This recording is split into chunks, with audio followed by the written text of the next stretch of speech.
예로부터 소중한 생명을 순환해온 거대한 바다. 바다는 그 생명들을 인간에게 영원히 내어줄 것만 같았습니다. 그러나 어린 치어까지 싹쓸이하는 남획조. 국내의 연근해 어선들도 덩달아 이런 남획을 벌이고 있습니다. 바닷가의 해조류가 죽어가는 이른바 바다 사막화가 갈수록 심각해지고 있습니다. 그 재앙의 끝은 바다의 사막화. 여기는 아무것도 없습니다. 그냥 뭐라고 해야 되나 그냥 모래사장이라고 보시면 됩니다. 생명의 바다로 되살리기 위한 치유의 사투를 벌이는 사람들. 우리 용사들이 바다의 생명을 심는 수산자원 전문가로 바다로 나아갑니다. 바다를 사랑하는 남자로서 바다를 포용할 수 있을 만큼 큰 마음가짐을 가지고 열심히 해보겠습니다. 가장자리에 있는 쉽지 않은 기회인 만큼 모든 활동에 대해서 최선을 다해서 교육에 임하겠습니다. 오로지 생명의 바다로 돌려놓기 위한 일념으로 용사들이 한국수산자원관리공단으로 진격하겠습니다.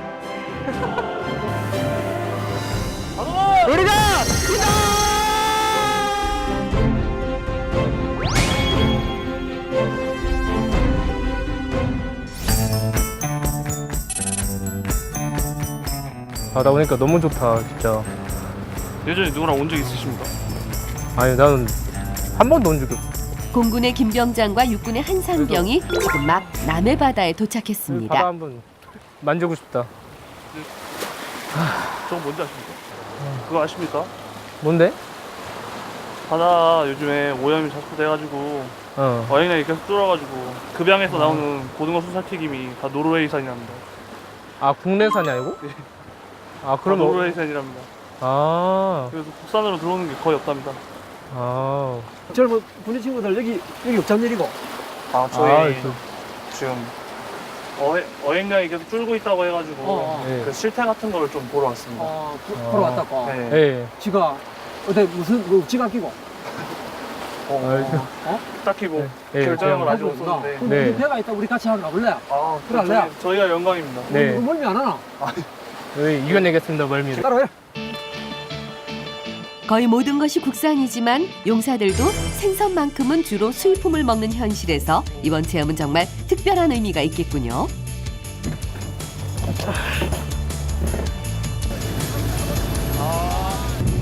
이게 진짜 바이킹. 육군과 공군 용사들이라서인지 배 타는 것도 놀이기구 비슷한 느낌인가 봅니다. 물고기는 이 바다 어디에나 있을 것 같은데 어디까지 가야 물고기를 만날 수 있을까요? 하지만 원양어선이 아니기 때문에 그리 멀리 갈 필요는 없을 것 같습니다. 고기는 먼 바다에서 고기를 잡는 게 아니고 네. 고기가 연안 주위에 붙어서 붙어서 고기가 조금 옛날에는 뭐 고기가 네. 참 많았지만은 지금은 이제 고기가 있는 곳을 찾아가야 돼. 어떻게 하든 그 허탕도 많이 치고 맹탕도 많이 치는데 네. 방법은 뭐 부지런히 하는 방법밖에 없어. 자, 내가 음악을 한번 건져 올려 볼 테니까 네, 젊은 친구들도 같이 한번 좀 들어주고 네, 그래. 협조 좀 해라. 네. 오케이. 자, 바다 일은 항상 조심해야 된다. 네. 오케이. 자, 한번 당겨보자. 오샤. 영차. 으샤. 영차, 영차. 우리 용사들 힘 좀 쓰는군요. 좋네. 무겁습니다. 무거워. 네. 자, 뭐가 올라오나 보자. 뭔가 가득 잡힌 것 같습니다. 해파리하고 아이고 이 고기 다 가져가 빈노. 아이고 지치 몇 마리 들었네. 그래도 이거는 많이 들었니다. 지치가 4마리나 들었다. 이게 말입니다. 네 마리. 그물을 당길 때는 만선의 꿈을 이루는가 싶었는데 결과는 영 아니네요. 언제부터 혹시 이렇게 안 잡히셨나요? 아니 이렇게 안 잡힌 거는 한 10년 됐는데 그래도 이게 지금 언제 놓으신 거예요? 그저께 놔놨는데 네. 보통 하루 이틀 만에 드는데 이 고기들은 무리를 지어서 다니는 고기거든. 이렇게 한 번에 4마리 잡은 것도 감사히 생각한다 우리는. 이 정도밖에 안 잡히는. 옛날에는 얼마나 잡혔어요? 많이 들 때는 한 5kg씩 들고 그랬어. 그렇게 고기가 많이 안 나니까 옛날에는 여기가 이쪽 가야 이쪽에 수초가 꽉 짜여가지고 배 다니기가 힘들고 했는데 요즘 그런 건 없어. 그러니까 바다가 벽화 현상이 일어나가지고 고기가 숨을 만한 자리가 많이 없어. 많이 없고 그마치 오염이 많이 됐다 그런 기라.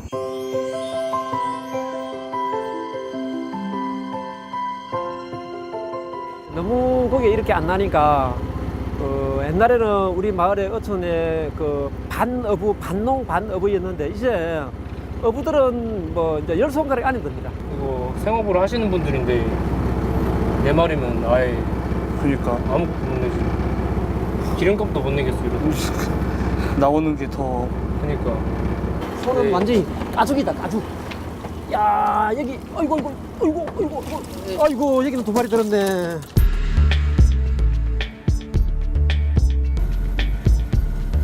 말로만 듣고 뉴스로만 본 내용들이었는데 예전과는 다르게 실제 가서 실태를 확인해 보니까 이제 수확량이 거의 없는 걸 보고 해양 생태계가 많이 파괴되었구나 하는 걸 느꼈습니다. 가는 날이 장날이라고 마침 장마가 시작된 궂은 날씨를 뚫고 용사들이 도착한 곳은 전라남도 여수. 이번에 우리 용사들이 찾아낸 직업의 세계는 대한민국 바다의 건강과 미래를 지키는 한국수산자원관리공단입니다. 안녕하십니까. 반갑습니다. 반갑습니다. 여기 지금 보는 데가 오신 데가 그 가리공단의 남해 지사예요. 경남권역과 이제 전남권역을 네. 종갈에서 관할하는 지사에 오신 거고. 한국수산자원관리공단은 부산에 본사를 두고 동해, 서해, 남해, 제주도 4곳의 지사가 우리 바다의 건강을 돌보고 있는데 수산자원이 서식했던 곳이 사막화될 경우 그곳에 해조류를 복원하고 이식하는 바다숲 사업과 육상의 목장처럼 바다의 일정 구역에 어패류의 둥지를 만들어주는 바다 목장 사업을 수행하는 공기관이죠.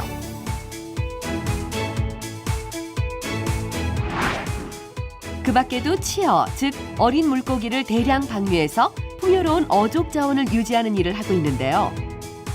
이 모든 업무는 우리 어업인들의 생존과 직결돼 있습니다. 저희가 추구하는 궁극적인 목적은 지속적인 어업을 위해서 친환경적으로 수산자원을 보호 육성해서 어촌이나 어업인들한테 삶의 질을 향상시키고 궁극적으로 우리 바다를 풍요롭게 하는 데 목적이 있습니다. 무엇보다도 바다의 사막화가 문제라는데 그게 도대체 어느 정도일까요? 그런데 이런 어류들이 결국은 알을 낳기 위해서 연안으로 들어오거든요. 그럼 연안에서 어떤 집이 있어야 되잖아요. 해조숲이 있어야 다양한 어류, 또 여러분들 좋아하는 전복, 소라 같은 배류들도 다양하게 살 수 있단 말이에요. 그런데 점차적으로 그런 해조숲이 소실이 돼가요. 사라진다는 거예요. 그러한 현상을 갯녹음 현상이라고 그럽니다. 갯녹음 현상이 오면 생명체들이 먹을 것이 없기 때문에 곧 바다의 죽음, 바다의 재앙으로 이어집니다. 과거에 우리나라 연안에 살았던 해조류들이 점차 소실되어가는 현상이 급속하게 진행이 되고 있어요.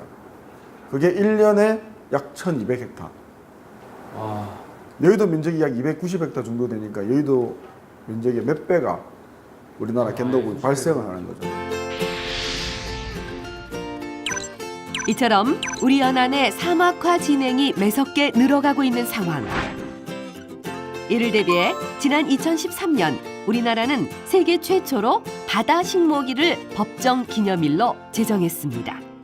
식목들도 대단히 중요하다는 부분을 인지시키고 또 저희도 각오를 달리하기 위해서 국가적으로 바다 식목일을 지정해서 대대적으로 확산할 필요가 있다.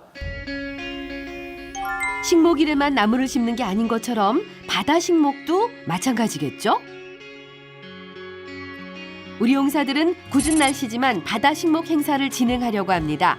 그나저나 바다에 무슨 나무를 심는다는 건지 살짝 궁금해지네요. 이 고리에다가 오늘 현장에 가셔가지고 직접 절필을 채취해서 이식해보는 전 과정을 직접 몸으로 체험을 해볼게요. 네, 알겠습니다. 잘피는 어른들에서부터 어린이들까지 다 직접 해볼 수 있는 바다숲 조성 사업입니다. 아, 그러니까 바다에 물속에서만 자라는 바다식물 잘피를 심는 거군요. 황폐한 곳에서 잘피를 이식하기에 앞서 잘피가 무성한 곳의 채취를 먼저 해야 한답니다. 오, 형 마이크. 빠지는데? 마이크. 갯벌에서 움직일 때는 천천히 움직여야 돼요. 빨리 가면 넘어져. 바로 천천히. 뻘과 같은 바닥 사정으로 제작진까지 옴짝달싹 못하네요. 점점 안으로 가면서 저희가 넘어질 뻔하고 박사님 손에 의해서 구제되고. 딱 만져보면 네. 뻘 밑에 뿌리 같은 게 잘 걸릴 거야. 아, 네. 툭툭 꺼내지지. 툭툭 꺼내지지. 네. 뿌리거든. 그 뿌리를 살 이렇게 잡아서 올리듯이 살 올려봐봐. 올리듯이 살. 그렇지. 자, 그러면 이걸 한번 씻어볼게. 네. 자, 이렇게 살 씻으면 아까 우리 봤듯이 네. 갈피는 네. 잎으로도 열매가 맺혀서 씨앗도 뿌려지지만 뿌리로도 무슨 생식을 해요. 그래서 이게 큰 뿌리고 여기에 따라서 작은 뿌리들이 이렇게 생긴다고. 새로운 뿌리에서 새로운 줄기가 나와서 자, 봐봐. 뿌리에서 새로운 게 나온 거야. 아, 여기 뿌리에서 또. 그렇지. 요런 끝뿌리에서 새 뿌리가 나왔잖아. 네. 아, 네. 그래서 무슨 생식도 하고 일반 벼처럼 씨앗을 뿌려서 네. 자라나기도 하고.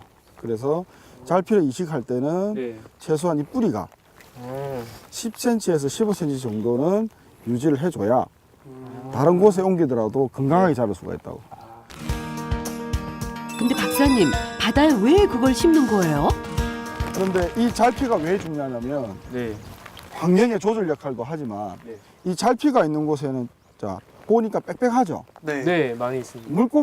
어린 물고기들이 쉴 수 있는 장소를 제공해 주는 거예요. 아, 치어들이 들어와서 놀기도 하고 어린 치어들이 큰 물고기로부터 피해서 잘 살 수 있는 환경. 아, 여기로 도망가서. 또. 그렇죠. 여러분들 계시는 데가 약 무릎 정도 높이잖아요. 예. 얕은 수심에서 이런 잘피들이 그런 환경을 만들어 주는 거예요. 그래서 물고기가 많게 되면 또 자연스레 우리가 좋아하는 해삼, 네. 소라 같은 생물들도 많이 여기에 모이게 돼요. 다양한 바다 생물에게 쉼터와 도피처를 제공하는 잘피. 지금부터 본격적인 잘피 채취에 들어가 봅니다. 원래 잘피는 잠수사들이 직접 물에 들어가서 채취합니다. 갯벌을 덩어리째 드러내야 하기 때문이죠. 당겨서 뽑으면 뿌리가 다 끊어져서 쓸모가 없죠.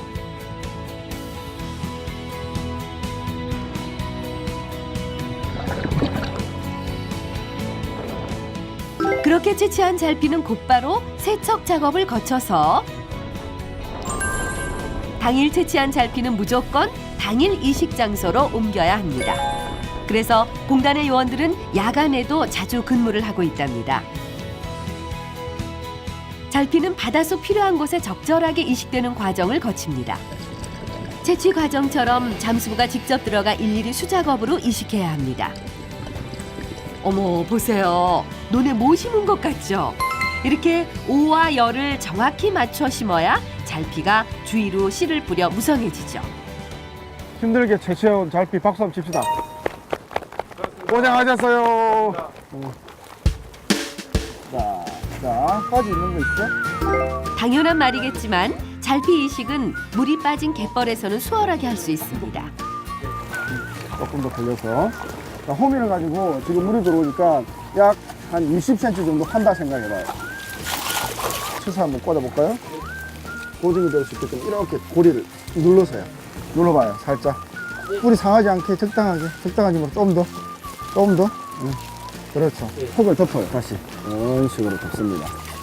그렇게 하면 조금 있다 물이 들어와서 다시 잘피가 이렇게 직립이 돼요. 아, 예.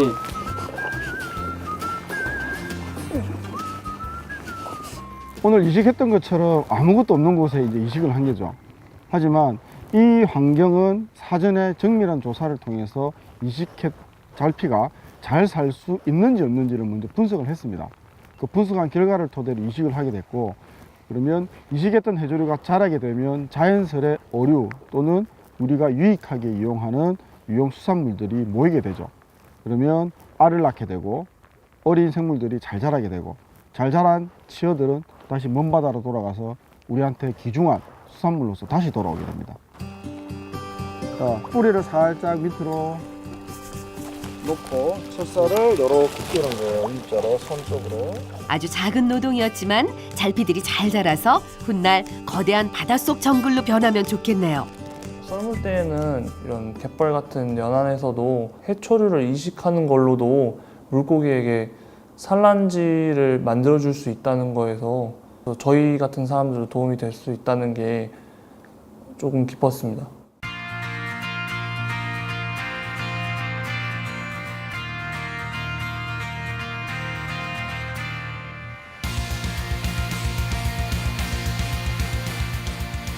수산자원공단의 핵심 사업은 바다숲과 바다목장인데요. 우선 인공어초가 뭔지 좀 알아볼까요? 그래서 지금 네. 보고 있는 어초들, 이제 텐트형 어초, 계단형 어초, 네. 대형 사각 어초, 테타령 어초는 바다숲을 조성할 때 쓰는 어초들이에요. 아, 네. 그래서 이 어초들 표면에 해조류를 이식을 하고 나서 이 구조물을 수종에 이렇게 앉히는 거예요. 그래서 우리나라에 총 83종의 어초가 있어요. 어초는 이렇게 해조류를 안착시켜 자라게 하는 밭과 같은 역할을 해준다네요.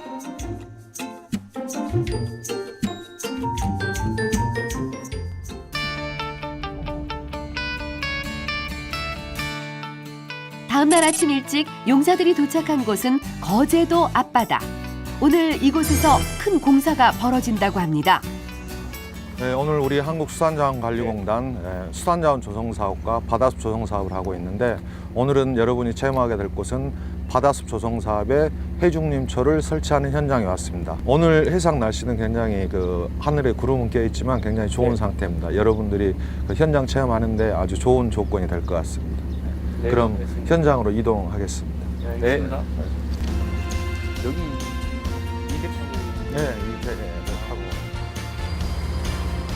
바다숲 사업은 수산생물의 서식 환경을 조성해서 어민들의 소득을 돕는 사업인데요.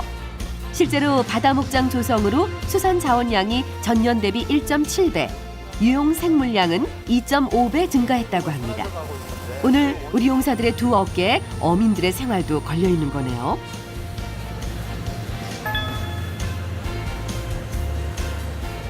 지금 여러분이 보시는 곳이 지금 해중림초 설치 현장입니다. 저기 보시면은 바지선 위에 다공질 이식형 해중림초가 이렇게 위에 설치되어 있죠. 이걸 시설되어 있는데 저거를 저 기중기로 들어 올려서 바다에 이렇게 투하를 하는 겁니다. 지금 어초가 다 선적이 돼 있는 상태인가요? 네, 지금 어초가 저기 바지선 위에 선적이 돼 있습니다. 크레인 뒤쪽으로 앞쪽에서 들어가지고 뒤로 이렇게 해서 넣는데, 넣을 때는 그 잠수부가 밑에 들어가가지고 직접 위치를 전부 확인해가지고 정자로 이렇게 넣는 그런 작업까지 같이 하는 겁니다. 이쪽으로 올라갔죠. 서서히 긴장감이 느껴집니다. 무엇보다 안전을 최우선으로 해야 하기 때문에 모두가 조용한 가운데 자신의 임무를 수행하고 있습니다.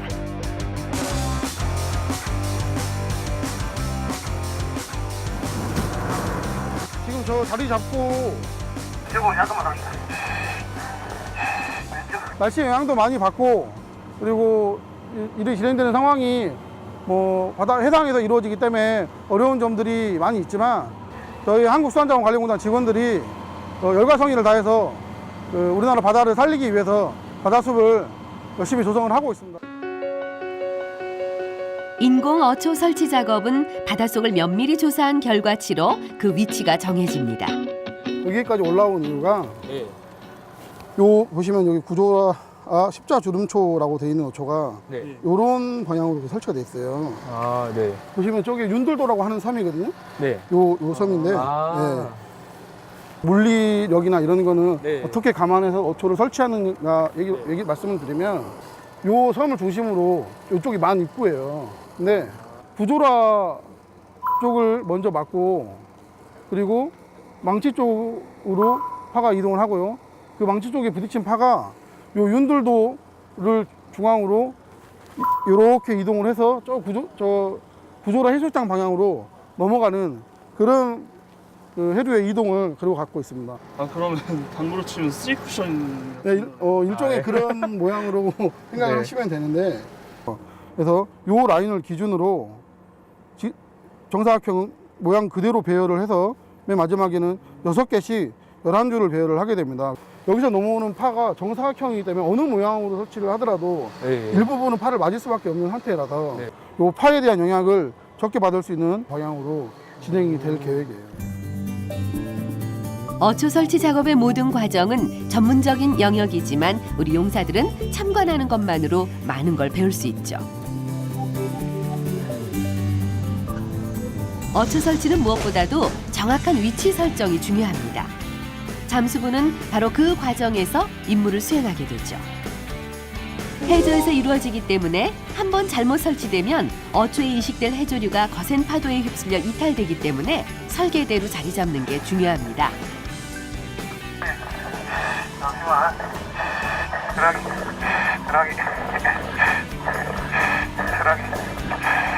대기. 미리 맞춰야 되겠다. 드라기. 거의 제로에 가깝다고 봐야 되죠. 시야 압보가. 네. 어초를 한 번 더 놓고 이러면 무유물이 확 일어나가지고 아예 안 보입니다. 상태가. 한 치 앞도 볼 수 없는 바닷속에서의 고된 업무. 그만큼 바다의 위기가 심각하다는 방증이기도 하죠. 작은 언덕만한 크기의 거대한 어초는 사막화된 해저에서 또 하나의 땅의 역할을 수행합니다. 어초들이 바닷속에 안착하면 다음 날 그 위에 해조류들을 이식시켜 숲을 이루는 과정으로 이어지죠. 다공지질이라는 게 이런 곳에 심는다고 아까 들었는데 이런 쪽에는 아예 심지는 못하고 그냥 놔두는 건가요? 여기 파란색으로 보이시는 이 부분이 네. 그 해조 라인을 네. 이식하는 이렇게 대각선 방향으로 이렇게 진행이 되어 있고요. 네. 또 옆쪽에 보시면 저기 사이드 방향으로 양쪽으로 네. 2개 이렇게 해서 16m가 해조류가 한 개당 16m씩 해조류가 이식이 될 거예요. 해조류 종류는 감태가 이식이 되고요. 이렇게 이식을 해놓은 해조류가 포자를 방출을 하게 되면 일종의 씨를 뿌리신다고 생각을 하시면 돼요. 네. 씨를 뿌리게 되면 씨가 여기에 붙어서 이런 표면에 붙어서 여기에서 해조류가 자라면 네. 요거를 이식하는 방법으로 진행을 하고 있는 방법이에요.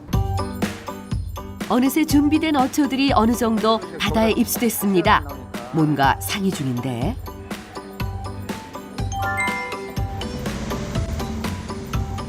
아니 박사님, 왜 갑자기 잠수복을 입으세요?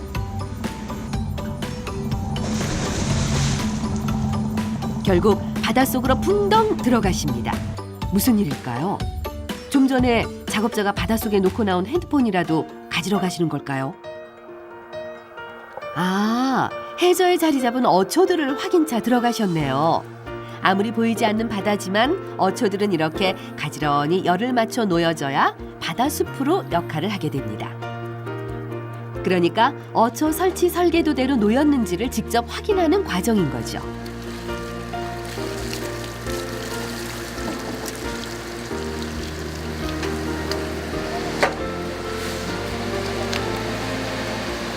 무슨 말인지 알았습니다. 얘네들을 현장 밀어치고 아니 지금 이게 이렇게 꺾어진 게 있어요? 지금 남는 것부터 시작해가지고 지금 그 두 번째 열이 그래요? 두 번째 열이? 물이 들어가고 있습니다. 농사 짓는 사람이 물에 안 들어가면 어떻게 농사 지어요? 본인이 시설하는 거 실에서 감독을 해야지 물에서. 물속 시야는 안 나와요. 시야는 많이 안 나오고 지금 어두운데 그래도 잠수사가 잘 나고 있는 편이에요. 그런데 이제 좀 방향이 조금씩 틀어지는 것들을 중간중간에 점검을 해줘야 제대로 된 배치 모형대로 배치 열대로 설치가 가능해요. 그런데 그 감독관이 현장 가서 확인을 하지 않으면 그런 부분이 틀어졌을 때 초기에 보완하기 어려워요. 그래서 우리가 직접 들어가서 어떻게 놓는지 어느 방향대로 놓는지 제대로 다 시설을 하고 있는지 관리 감독을 하는 겁니다.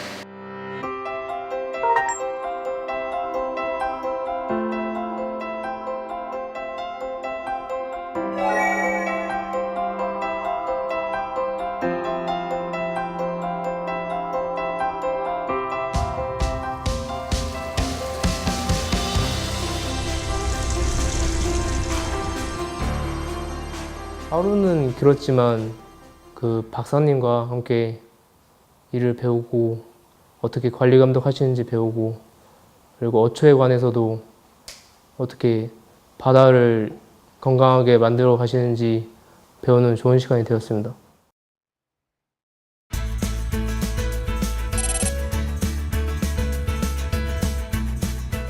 고된 어초 설치 작업을 견학한 우리 용사들이 다음 날 한국수산자원관리공단 본사가 있는 부산에 왔습니다. 이곳은 한국수산자원관리의 컨트롤 타워 역할을 수행하는 곳이죠.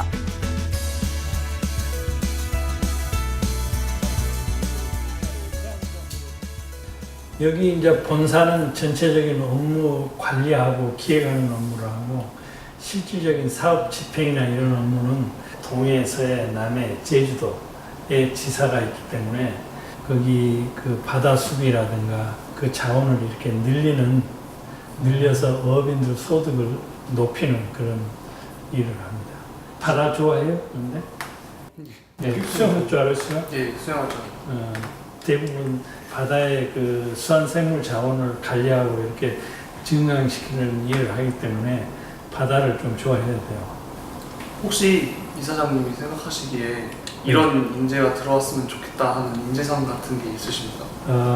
특히 이제 스킨스쿠버나 수영이나 이런 잠수 이런 걸 좋아한다든가 이 물고기 키우고 조사 연구에 대한 관심 이런 것이 있으면 업무하는데 크게 도움이 됩니다. 바다는 바라는 대로 다 이루어지는 곳입니다. 자기가 희망을 가지고 열심히 하면 자기 인생 목표도 이룰 수 있고 또 월급도 일반 공무원보다 약간 페이가 좀 약간 많습니다. 그러니까 경제적으로도 좀 풍족하고 하기 때문에 일을 더 열심히 해야 됩니다. 쉽지 않은 기회 주신 만큼 현장에서도 많이 배우고 선배님들한테도 많이 배워서 열심히 해보겠습니다. 저도 열심히 해서 기대에 부응하도록 하겠습니다. 국내에서는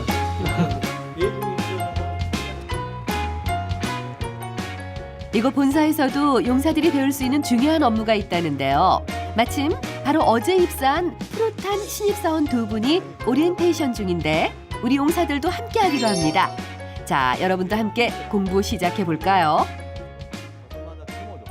예전에는 물고기들이 많이 났어요. 근데 거의 반토막이 났죠. 자, 그러면 향후 수산자원은 지금 국내 1인당 연간 수산물 소비량이 10년 사이에 40% 이상 증가하고 있는데 이렇게 많이 수요는 증가하고 있는데 아까 보았듯이 생산량은 자꾸 줄어들고 있기 때문에 그래서 정부에서는 지금 현재 TAC 총 허용 어획량에 대해서 여러분들하고 같이 알아보는 시간을 가지도록 하겠습니다. 네. TAC라고 쉽게 얘기해서 이렇게 보시면 될 거예요. 물고기를 1년에 이렇게 잡을 수 있는 양을 이렇게 설정을 해주고 그 안에서만 잡고 있는지 이런 여러분들 같은 수산자원 조사원들이 현장에서 확인을 하게 되는 겁니다. 11개 어종 중에 TAC 어종 6개 이상 이름을 대기 6개 이상 어종 이름을 대보세요. 이름을 대보세요.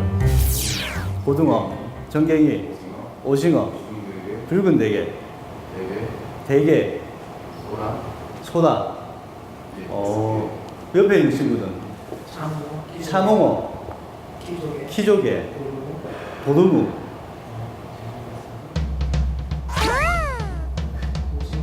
오징어. 4개 어종만 있어요.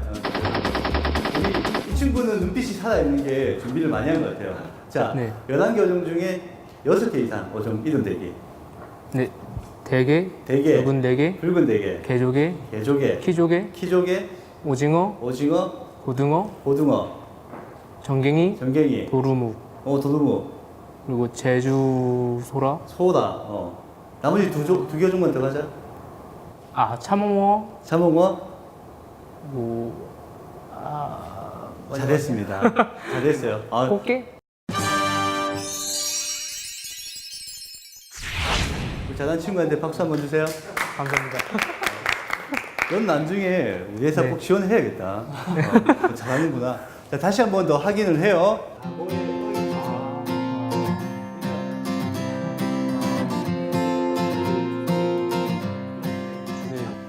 자, 제가 지금 TAC 제도와 우리 수산자원조사원에 대해서 간략히 설명을 했고 내일 가서 여러분들이 어떤 일을 할 건지도 말씀을 드렸어요. 혹시 뭐 궁금한 거 있는 사람? 저 하는 거. 네, 뭐가 저 먼저 궁금해요? 하겠습니다. 혹시 11종으로 하셨는데 굳이 11종으로 하신 이유가 따로 있습니까? 좋은 질문입니다. 많은 어종들을 TAC로 설정을 해서 관리하면 정말 좋아요. 정말 좋은데 이 어종들을 TAC로 관리하게 되면 그만큼 우리 수산자원조사원들도 많이 필요하고 어업인들이 기존에는 아무런 규제 없이 이렇게 어획을 하다가 TAC가 걸리면 할당량도 배분받아야 되고 해서 이런 부분에서 좀 준비를 해 나가는 시간들이 많이 걸립니다. 그래서 향후 이걸 13종, 15종, 17종 이렇게 확대해 나갈 예정입니다. 옆에 있는 친구들 궁금하신 게? 아까 TAC 어획량, 할당량을 이제 분배를 해주신다고 하셨는데, 그럼 ITQ하고 TAC의 차이점은 그 어획량을 이제 어민들끼리 거래할 수 있다는 점에서 차이점이 있는지. 당황스러워. 저희 되게 당황해요. 되게 너무, 박수 한번 주세요. 자, 어민들에게 할당해주는 방법이 여러 가지 방법이 있는데 그 중에 하나의 방법이 ITQ라는 방법이 있어요. ITQ는 아직 우리 국내에는 도입되지 않았는데 그 어업인들이 TAC 할당량들을 아까 얘기한 대로 돈을 주고 사고 팔고 하는 제도입니다. 지금 ITQ 제도를 도입하기 위해서 여러 가지 방안을 지금 모색 중에 있습니다. 훌륭한 질문을 해주신 우리 한동훈 선생님한테 큰 박수 한번 주세요. 진짜 좋은 질문을 했어요. 취업하게 될 회사이기 때문에 제가 TAC에 대해서 공부를 해왔는데 교육에서 이제 제가 답변하는 모습을 보고 그 선배분들이 칭찬해 주셔서 기분이 좋았습니다. 앞에서 질문 다 해서. 분들이 너무 질문을 열심히 하셔가지고 제가 예상할게요. 네, 너무 잘 들었습니다. 알겠습니다. 자, 그러면 내일 새벽 5시에 부산 공동어 시장에서 보는 걸로 하겠습니다. 고생 많으셨습니다. 큰 박수 주세요. 현재 저희가 전국에 수산자원조사원을 70명을 운영 중에 있고요. 그래가지고 70명을 운영하고 있지만 TAC 제도 확대를 위해서 앞으로도 계속 충원할 예정입니다. 그래서 이 부분 매년 우리 조사원들을 충원을 해서 좋은 해양수산의 일자리를 제공할 수 있도록 열심히 노력하도록 하겠습니다. 방송 시청하는 용사 여러분 잘 들으세요. 매년 조사원들을 충원해서 좋은 일자리를 만드신답니다. 바다를 사랑하신다면 한번 노려보는 건 어때요? 여기 이 신입사원들처럼요. 혹시 선생님 합격할 수 있게 팁 같은 걸 주신다면 어떤 게 있을지? 저로서 그냥 간단한 팁 정도 하나 드리자면 제 경험인데 사실 제가 이전에 들어오기 전에는 실무적으로 비슷한 거 아까 저기서 말씀하신 건 아니지만 제가 비슷한 경험을 했었어요. 그냥 한 특정 기업이긴 하지만 수산물 관련해서 그런 경험을 했다라는 거를 이제 이력으로 넣어 보니까 이분들께서는 이게 오히려 더 돋보인다 이거죠. 저 같은 경우에는 생산관리 기사가 있고요. 그 외에는 어업생산관리 산업기사 그런 것도 있는데 여기에서는 어업생산관리 기사는 수산자원 파트에서 TAC로 이용하지만 그 아니면은 이제 좀 양식 파트 양식 기사도 있는데 그런 것도 준비하는 게 좋아요. 우리 같이 내일 볼 때는 우리도 좀만 기 살려주고 좀 부탁드릴게요. 네, 너무 열심히 하니까. 네, 그럼 내일 뵙겠습니다. 네, 내일 뵙겠습니다.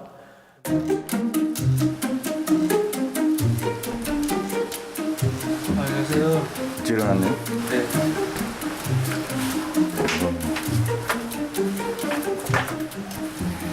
준비는 다 됐어요? 저는 먼저 씻었고 번호가 아직 계시다가지고 저도 이제 준비하려고요. 잠을 좀 잤어요? 잘못 잤어요. 새벽 임무 수행을 위해 늦잠 잘까봐 잠까지 설친 용사들. 그런데 날씨가 영...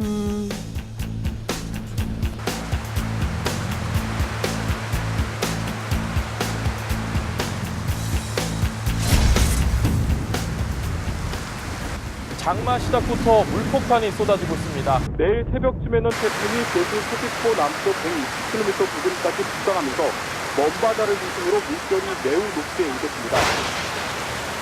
저희가 일정이 처음 잡혔을 때부터 장마가 오고 남부지방에는 폭풍이 온다고 들었는데 제가 좀 더 열심히 해야겠다고 마음에 더 긴장을 가지고 해야겠다는 생각을 했습니다. 자, 저도 인사 한번 해요.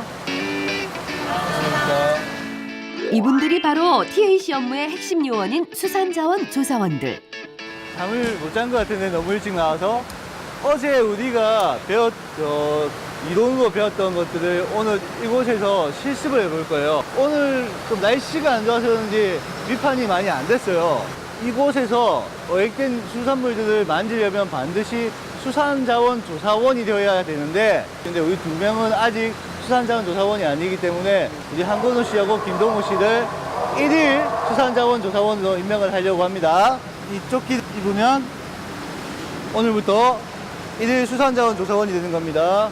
자, 그러면 지금부터는 우리 공동호 시장 대표조사원인 우리 재윤 씨가 여러분들에게 어떤 임무를 부여해 드릴 겁니다. 그래서 그 부여해주는 임무들 잘 성실하게 수행을 하시면 되겠습니다. 아시겠죠? 네, 알겠습니다. 예. 용사들이 수산자원 조사원으로 변신하는 순간 억수 같은 빗속을 뚫고 어선 한 척이 입항합니다. 어선 입항부터 이들의 업무는 시작됩니다. 지금 가는 날이 장날이라고 저희가 원래는 체장 조사를 하고요. 고기의 어체 측정을 하고요. 그다음에 상자별 중량을 재요. 혼액이 돼 있어. 혼액이라는 거는 타 어종과 같이 섞여서 그러면 이 어종을 나눠야 되겠죠. 그다음에 주요 어종 있죠. TAC 어종이 11개 어종인데 그 외에 주요 어종 뭐 갈치, 참조기, 참다랑어 같은 경우는 따로 관리가 되고 있습니다. 여기는 굉장히 바쁜 곳이에요.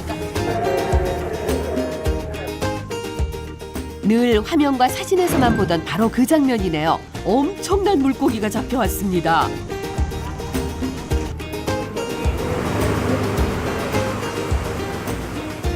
물고기가 공동 어시장에 쏟아지자 거래를 주도하게 될 중개인들이 제일 먼저 다가갑니다. 상품성을 따지는 거죠. 모르겠네. 아, 저기 하시는 거 같아요.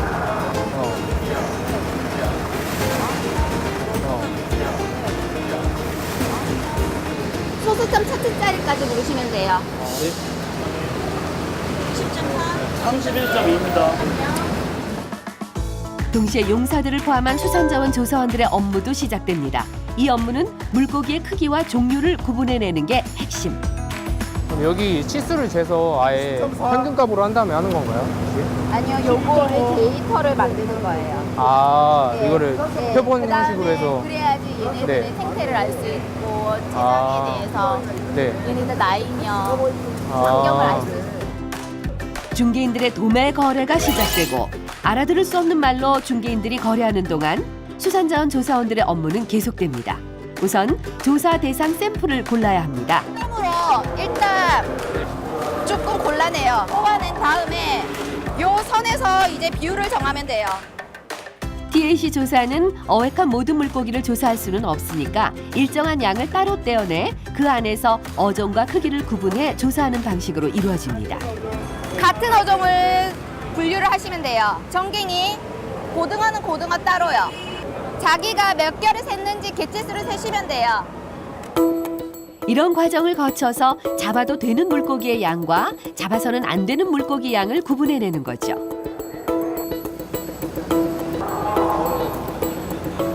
각자 정갱이 개수 불러주시면 돼요. 30마리. 없어요. 그다음에 고등어는 10마리. 고등어 10마리예요. 그럼 이걸 부어주세요. 지금 다 된 거죠? 네. 잠시만요. 총 몇 마리예요? 16마리.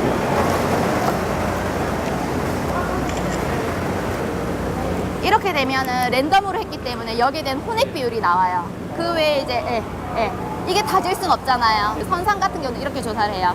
생태적인 것도 알고 그다음에 데이터를 과학원에 제공을 해서 평가를 해야 되기 때문에 TAC 어종에 들어가는 거는 대부분 생물학적으로 조사를 하고 있고요. 취업뿐만 아니라 성어도 다 포함돼서 조사를 하고 있습니다. 한편 도매 거래를 마친 물고기들은 각각 단위로 포장이 되고 있는데요. 물론 TAC 요원들의 활동은 계속돼야 합니다. 물고기는 계속 들어오니까요. 그런데 평소 같으면 이 공동 어시장 바닥 전체가 물고기로 가득 찼을 텐데 심한 장맛비 때문에 오늘은 아주 적은 양이었다네요. 매일같이 이런 깐깐한 조사가 필요한 이유는 간단합니다. 시기에 따라서 어획하는 어종과 어획량을 조절해 줌으로써 결국 바다 자원을 일정하게 유지할 수 있기 때문입니다.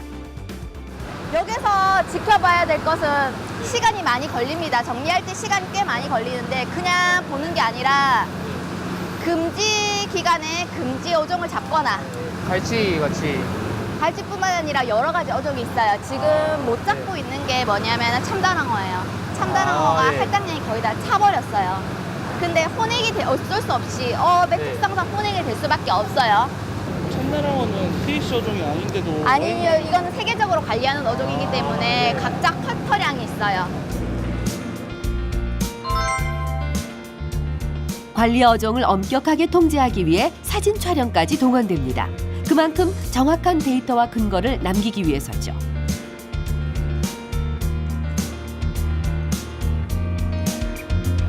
그러다 보니 하루에도 몇 번씩 곳곳에서 작은 소요가 일기도 합니다.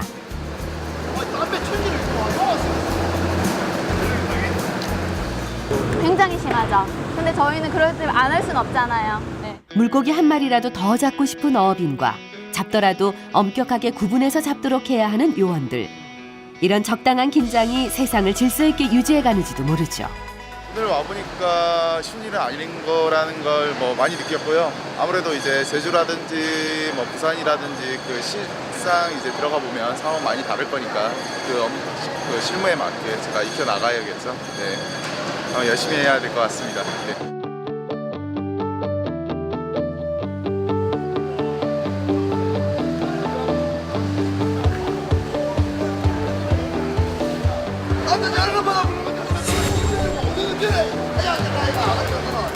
아무래도 분위기가 심상치 않은데요. 이유를 알고 봤더니 갈치 때문이었습니다. 지금은 갈치를 잡아서는 안 되는 시기지만 어획 시 한 그물의 혼액됨으로 금지 어종이 잡힐 수 있죠. 그래서 예외로 어선의 총 어획량의 10%만 허용해 준답니다. 수산자원은 단순히 한 사람의 것이 아니라 우리나라 전체 국민의 공공자원이기 때문에 어민뿐만 아니라 온 국민이 TAC 제도에 대한 관심과 이해가 있었으면 좋겠다고 생각합니다. 장마 때문에 어획량도 크게 줄어든 데다 요즘 값이 비싼 갈치를 잡았지만 금어기 관리 대상. 요원들도 어업인들의 기분을 잘 이해하지만 어쩔 수가 없습니다. 7월 1일부터 금어기가 뭐냐면은 갈치예요. 근데 지금 갈치 어획량이 줄었다가 많이 증가한 상태예요. 어민들 입장에서는 속상하겠죠. 갈치가 가장 많이 나는데 지금 갈치를 못 잡게 하니까 어획량이 많아야 돼. 이 많은 사람들을 다 일을 해야 되는데 어획량이 없다 보니까 일하기도 지금 일할 것도 없고 공동어시장 입장에서는 수수료도 없고 네, 선사 쪽에서는 배를 못 들어오니까 돈을 벌 수가 없잖아요. 오늘 같은 정말 좀 예민하고 좀 힘든 상황이에요. 얼마나 화가 나겠어요. 만약에 잡게 되면 조치가 들어가요. 벌금이든 시행청이든 행정처분이든 많은 조치가 들어가요. 1차, 2차, 3차 네, 벌금형이든 많이 조치가 들어가는데 이거는 개인이 아니에요. 대형선망은 대부분 회사가 운영이 되는 거예요. 배도 여러 척 들고 있고 그렇기 때문에 한 번 어획을 못 해버리면 수십억이 날아가는 거예요. 그럼에도 불구하고 엄격한 TAC 통제가 필요한 이유는 그 어업인들이 오랫동안 이곳에서의 삶을 지탱할 수 있는 최적의 조건을 위해서입니다. 어느 쪽이 먼저랄 것도 없이 사람과 바다, 바다와 사람은 서로를 의지하면서 지내왔고 앞으로도 그래야 할 테니까요. 어떻게 이런 악화된 바다를 다시 복구하게 되는지를 배웠고 저는 한국수산자원관리공단을 꼭 입사를 하고 싶고 바다의 남자가 돼서 큰 힘이 되고 싶습니다.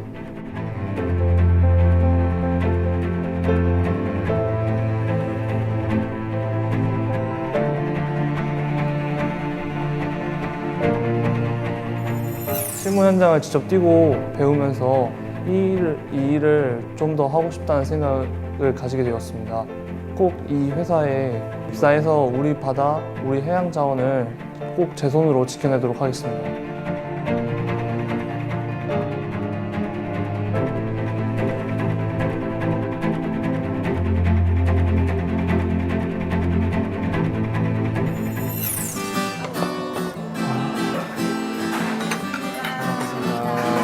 이게 오늘 잡은 고등어. 잡은 걸 그런데 좀 다 보이네요. 안 해요.